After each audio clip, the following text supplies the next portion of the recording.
60%. I just came to see my RV in storage. I've had it here for a couple of days. I'm using the solar panels to keep the refrigerator going. I don't necessarily need to have the refrigerator on while it's in storage here, but the idea here is that I want to be able to pick up the RV and have the fridge already cold.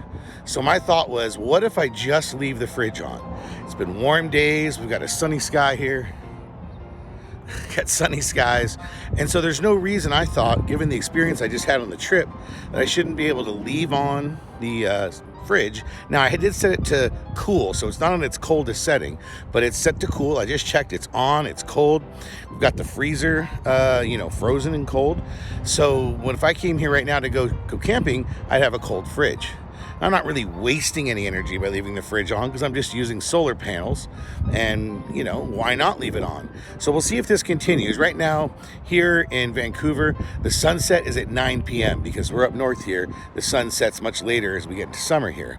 So I wouldn't say this would work in the winter, but right now I think it's going to work. So I just wanted to check on it now. It's at 60%. It's around 5 in the afternoon. So I'm expecting that it's going to be holding here. When I left it here a few days ago, it was at 38%. So there you go. Let's see how it goes. I also met some new YouTubers who turns out are right next to me in my parking spot. So it's more of us out there.